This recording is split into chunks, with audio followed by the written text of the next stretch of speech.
Wow. Comic sounds. Hey guys, I'm Steph, and we are on the Boom Studios rooftop, the balcony, I guess. We're not on the roof. It's super nice outside, so we're kind of taking a second to breathe some fresh air. It's like 65. That's autumn in LA. It's really quite breezy. It feels lovely. So I've got Christine Dunn here. Hi. And I've got Sam Cusick here. Hey. And we're going to talk about the newest releases tomorrow. So fair warning for everybody, you're going to see some comics. Mild spoilers. We'll let you know if there's anything major that you shouldn't look at. But lots of stuff to get excited about. So take it away, Sam. Alright, so the first new release we have coming up is Cognetic from James Tynion IV and Eric Donovan. For those of you who read Memetic, which came out, I believe, last year, this is a very similar style story. It's going to be 3 oversized issues at $4.99. And this is a story that follows being a super organism that starts to come into existence. Basically, walks to the Empire State Building and starts taking over all the people in that area and begins to spread from there. So the government takes notice of it and doesn't really know what to do. Things start spiraling out of control until another organism shows up, and I won't reveal too much there, but there's a lot more toward the story. And if you're in LA, James is going to be at Collector's Paradise in Pasadena doing a signing tomorrow from 6 p.m. to 8 p.m. So get down there. Good thing we're not in New York. Yeah, I'm not in New York.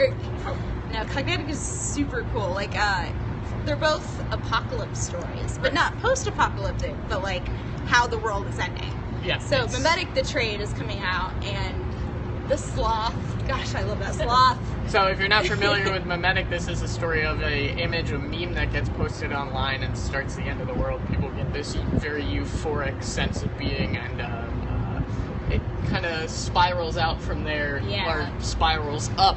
I won't really lead on to more what that means, but definitely worth it. This trade comes out tomorrow as well, so this is a really good introduction into Cognetic, gives you a good sense of the art and the story, just more exciting stuff. Yeah. And they're 2 totally different stories, so if you're like, you should read Memetic, it's super awesome and terrifying, because seriously, I think that's how the world would end, like, in modern times. Oh my God. I share memes all the time. In a heartbeat, it'd be horrible.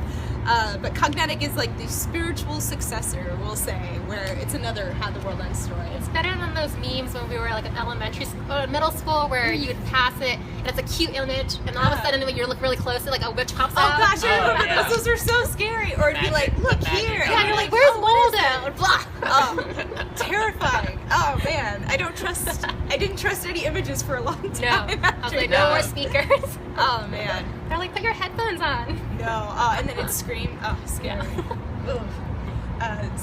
Chrissy, you've got some we news have here. Big Trouble in Little China number 17. Very noteworthy is that we have Dan McDade, who did Planet of the Apes, joining us on this new arc. And it starts off with, Jack Byrne, good old Jack Byrne, going to a sorcery convention, because who doesn't want to know what Wiccans and like witches, whatever they do. And weird monsters and stuff. I love it. Hopefully he starts carrying crystals in his like hands or something for good luck.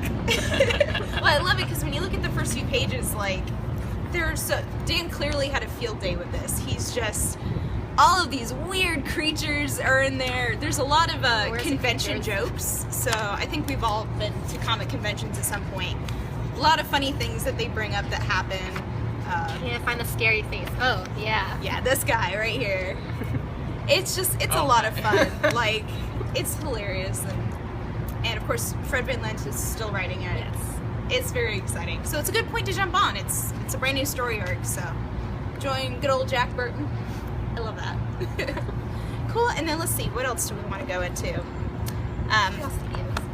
So, another trade we've got here. Sleepy Hollow Volume 1. Now, for all you sleepyheads out there, are you guys sleepyheads? I watched the first season. It's incredibly good. Such great characters, and I'm glad it's still going. So this is the first volume. We're doing a second series, Sleepy Hollow Providence. So you don't have to read this one to get into the new series, but again, it's super good. So we'll take a little peek at this. So Abby and Ichabod, it's a bunch of stories, sort of like what they're doing, all the strange things that are happening. I love the art. It's just, who is this? Yes, Jorge Coelho. Super fantastic. A lot of exciting things happening. A lot of spooky things. There's an interview out there where Marguerite Bennett, the author, is talking about how she got to play around with like some creepy body horror stuff that you couldn't really do in the show. Because comics, you know, like comics, you can get away with a lot of stuff. And then another fun thing in this is all the Abby and Ichabod shorts from Noelle Stevenson back here. They're super precious, like mini adventures. There's one where they go to a carnival. It's just adorable. A lot of fun stuff. And then, of course, all the covers are just beautiful. So yeah, good for sleepyheads everywhere. And speaking of more trades here, another volume one. It's Wild's End First Light.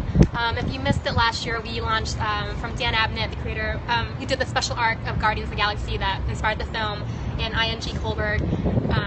It's this awesome story. It's almost like Animal Farm meets War of the Worlds, and it's about all of a sudden this small little pocket town in England that got hit by a little meteor, but they didn't realize that it was actually aliens that have come to pretty much disintegrate all of your neighbors. Gosh, it's rough. You get so attached to these characters. Yeah. Steph and I would, every time the issues come in, we would scream and yell at each other. We haven't read it yet. Yep. If you're catching up now, you don't need to know the first volume, but it's recommended because you see where these characters end up in our ongoing series right now.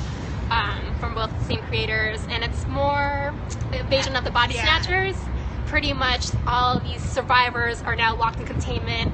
The government's trying to figure out what happened, and pretty much they think that if robotics aliens come and destroy them, they can take on animal, like human form or animal form. So like the aliens show up and they're like they look lampposts. like lampposts, yeah. So of course the government's like, well, if they can look like lampposts, what else can they look like? They can look like your neighbor. So, or Alfie.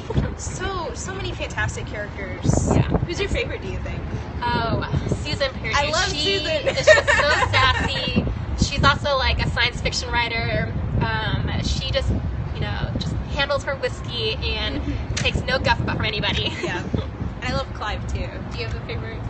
Ooh, it's tough. I mean, I like troublemakers, so Fox is definitely. Fox is pretty hilarious.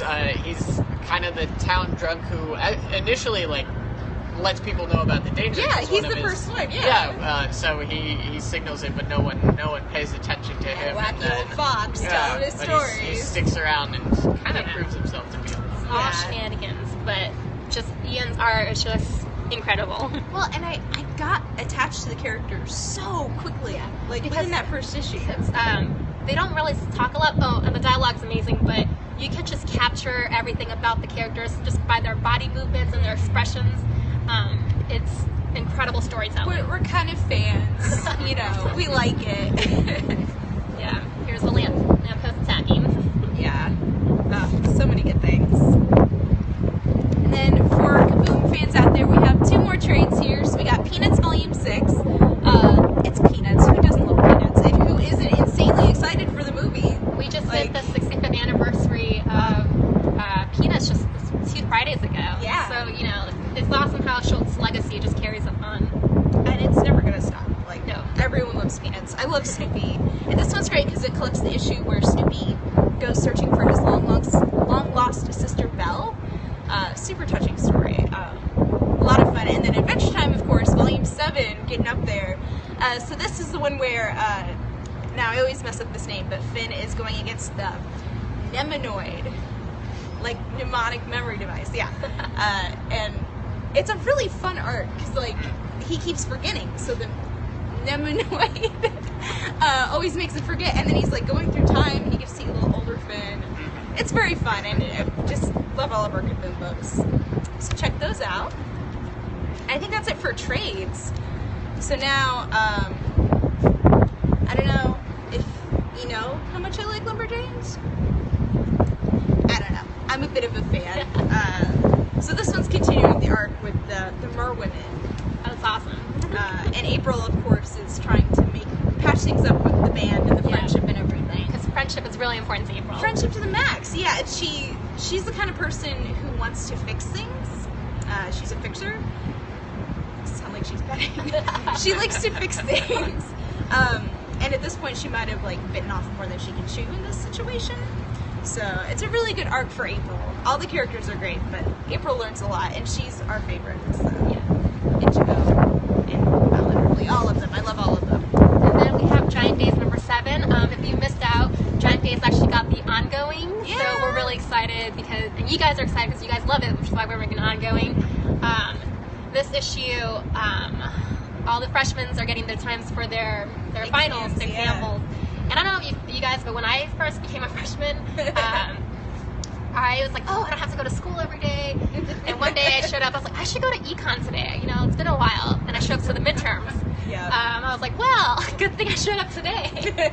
Also, like, we have them trying to, like, pretty much become jackasses over the campus because they refuse to go to school and how Esther, to get it. Esther how to just get it hasn't been going to class. Yeah. She hasn't studied. And so Daisy and Susan are all like, all right, midterms, here we go. And Esther, right in the beginning, her face, I love it. It's, there we go. The face of doom. When she realizes she has not been studying for this class at all, she's in so much trouble.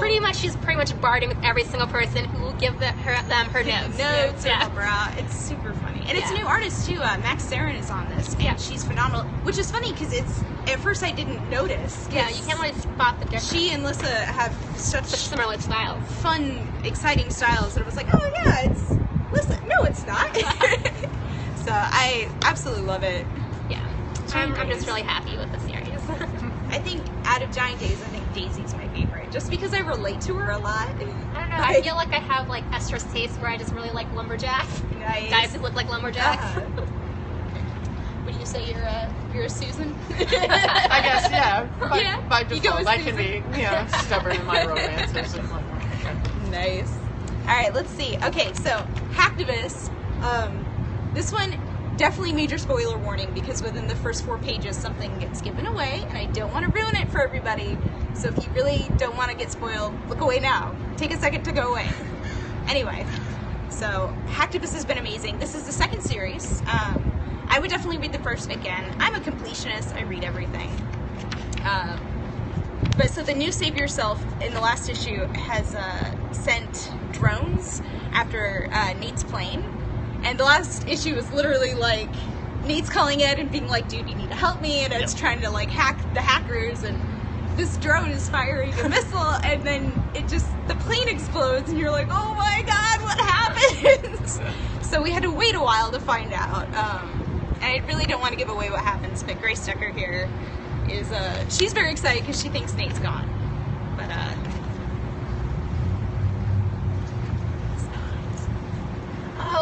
it's Marcus Toe's birthday, so if you guys are fans of Marcus Toe, happy wish him a happy Marcus Toe. Who's very talented. Insanely talented artist.